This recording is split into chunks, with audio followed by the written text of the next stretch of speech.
Shalom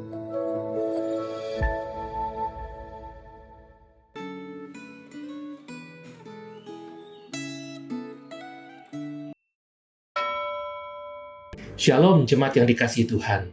Hari ini kita akan belajar firman Tuhan dengan tema Kerajaan yang tak akan pernah hancur.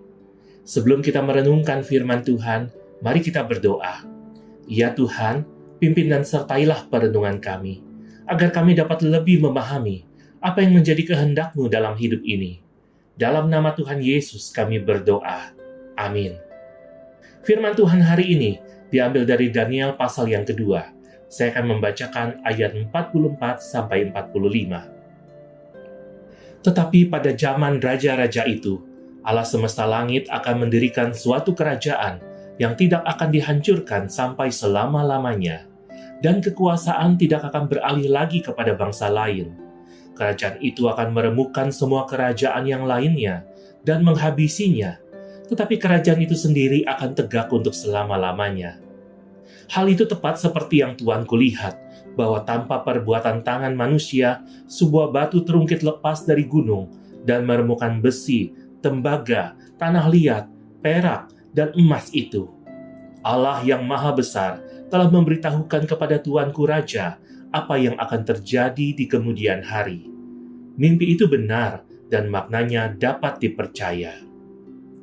Jemaat yang dikasihi Tuhan, seorang sejarawan pernah berkata, sejarah manusia adalah kuburan bagi kerajaan-kerajaan besar.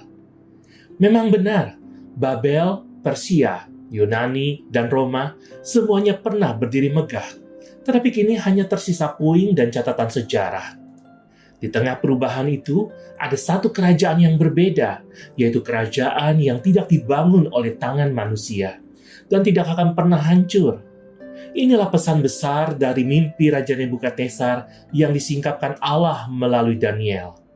Di balik gemerlap kekuasaan Babel, Allah memperlihatkan rencananya yang kekal, yaitu bahwa semua kerajaan manusia hanyalah sementara, tetapi kerajaan Allah akan bertahan selamanya.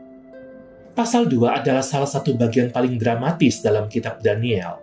Raja Nebukadnezar, penguasa terbesar pada zamannya, resah karena sebuah mimpi misterius. Ia melihat patung besar dengan kepala emas, dada dan lengan perak, perut dan paha tembaga, kaki besi, dan sebagian tanah liat. Patung itu tampak kuat, tetapi sebuah batu terungkit lepas tanpa perbuatan tangan manusia menghantamnya, menghancurkannya, dan batu itu tumbuh menjadi gunung besar yang memenuhi seluruh bumi. Raja Babel terpesona dan takut. Akan tetapi bagi Daniel, mimpi itu bukan sekedar nubuat politik. Mimpi itu merupakan wahyu Allah tentang sejarah dunia. Mimpi itu adalah deklarasi Allah bahwa Dialah penguasa sejati atas sejarah manusia dan kerajaan-kerajaan dunia hanyalah alat sementara di tangannya. Daniel menjelaskan bahwa setiap bagian dari patung itu melambangkan kerajaan besar yang akan datang silih berganti. Babel, Media Persia, Yunani, dan Roma. Semua kerajaan itu bangkit dengan kebanggaan, tetapi semuanya akan runtuh. Akan tetapi, di tengah siklus kehancuran itu, Tuhan akan mendirikan kerajaan yang lain, yaitu kerajaan yang tidak akan pernah hancur. Kerajaan itu tidak dibangun oleh manusia. Batu yang menghancurkan patung itu melambangkan intervensi langsung Allah, yaitu tindakan ilahi yang tidak tergantung pada kekuatan politik atau militer. Intervensi itu menunjuk kepada kedatangan Kristus, Sang Raja yang datang bukan dengan pedang, melainkan dengan salib. Kerajaannya bukan dimulai dari istana, melainkan dari hati manusia yang ditaklukkan oleh kasih dan kebenaran Allah.